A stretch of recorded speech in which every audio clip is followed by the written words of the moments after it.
Last year, in March 2018, the BBC did a report on a number of passports that had been sent to the wrong people. This happened in Scotland, and the Passport Office blamed this on human error. How the story broke was that this woman, Charmaine Firth, applied for her passport, but instead received the passport of another man. She was able to trace this man by going on Facebook because she was having difficulty in contacting the passport office. It turned out that this man had himself received the passport of another woman. This woman had in turn received the passport of another man, and this man in turn had received the passport of another woman. Now, if this wasn't so serious, we'd think that this was a clip from the Monty Python show. Now, Miss Firth quite rightfully said it was a total breach of the Data Protection Act, and our passport details can be used fraudulently, so that's obviously a real concern for me. And obviously it's a real concern for all of us. Now, a spokesman for the Home Office apologised for the blunder and said steps were being taken to ensure it would not happen again. Her Majesty's Passport Office and our delivery company DX take this matter extremely seriously and will be taking steps to ensure that this is not repeated.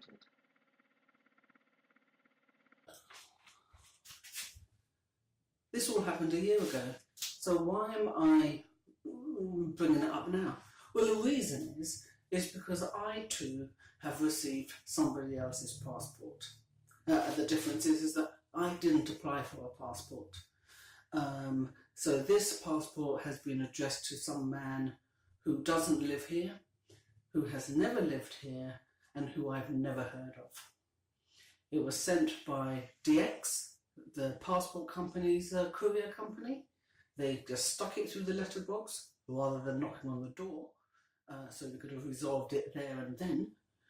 And it's a white envelope. It says Home Office at the top, and on the back it says, if this has been misdelivered, phone this free phone number and we'll advise you what to do. Now, I dialed this number 3-4 times. Nobody answered the phone, surprisingly, but they had left a message saying, write an email to this address and write down the tracking number that's on the envelope, and we'll be able to sort it out. So that's what I do. I give the tracking number, and just to be extra helpful, I also give my postcode so they can tie the two together just to help to speed things up. Anyway, so the next day I get an email from DX now asking me for my full postal address. And I'm thinking, why didn't you ask for that in the first place? But hey, I give them my full postal address, and then I get another email from them now asking me for my phone number.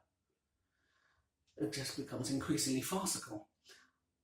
While I'm hesitating over giving my phone number, they send me yet another email, this time saying, okay, a courier is going to come round on either this day or the next day, just confirm what's the best time. So I respond as they come over tomorrow, and I asked them, why did you want my phone number? And they said, oh, just in case the courier got lost, come to you. So I'm thinking, okay, fine. They're almost over. All right. So the courier does turn up the following day. I hand over the passport, and everything is done and dusted, as far as I'm concerned. Except the next day now, I get a phone call. And I can hear this man sounding really frantic, quite agitated. I can't quite make out what he's saying, but all I can hear is passport, passport, passport. And I'm thinking, what's going on? Right? And I can make it. He's saying, I'm outside. Right? And I'm thinking, he's saying he's outside my front door. And I'm thinking, I don't know how that's possible because we have a security system. So I open up my front door, and of course he's not outside my front door. Yeah. So I'm still talking to him on the phone, and then I suddenly realise I can actually hear him from outside the phone. And I realised, oh, he's actually in the building, but he's upstairs and he's knocking on the door of my neighbour.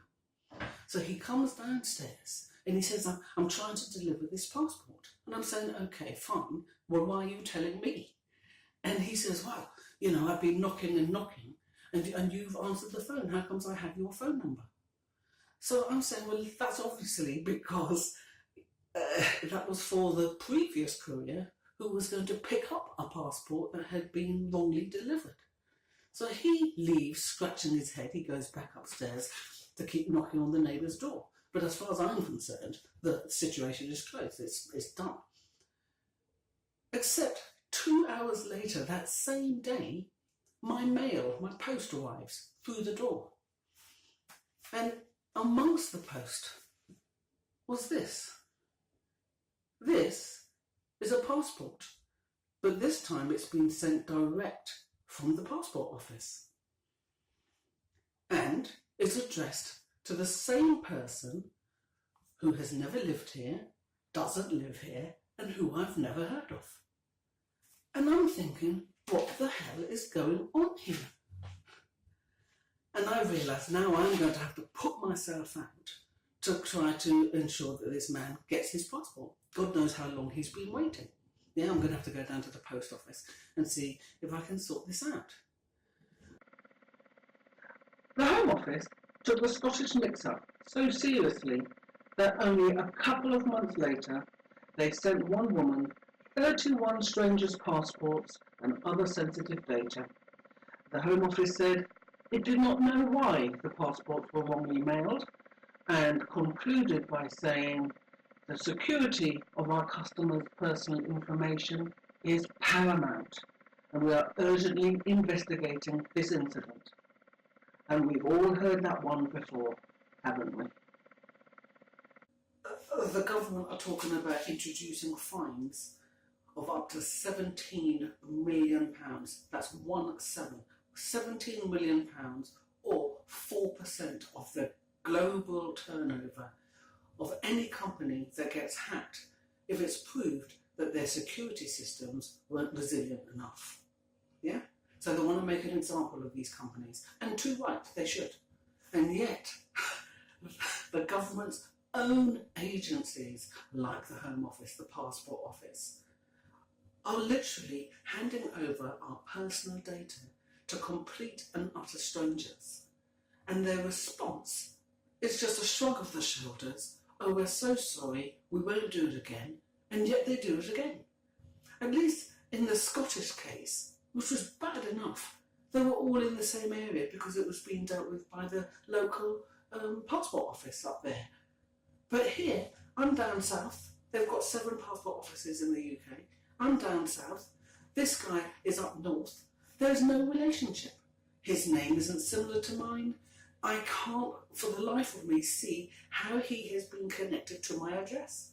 Yeah, he's not on the electoral roll at this address. So how have they made that link? That's worrying. That's worrying to me. Yeah. So God knows what else, what other terrible mistakes that they're making up and down the country. Okay. Now I understand that with Brexit going on and panic over people's passports, are they going to be legit afterwards? How much time needs to be valid on the thing? It's probably causing them a lot of overwork. But it's not good enough, because it's not like no one has known that Brexit's been going on. That's all we've been hearing day in, day out for the past 2 years. So for them to say, oh, we're overwhelmed and we can't cope, quite frankly, isn't good enough. Not for a government agency. If you know that this big thing is going on, Brexit and what have you, then it's for you to put in proper processes to ensure that these kinds of mistakes don't occur, particularly when you are dealing with people's sensitive data. What makes this particular situation worse is the fact that I used DX's system to make it clear that there was a mistake.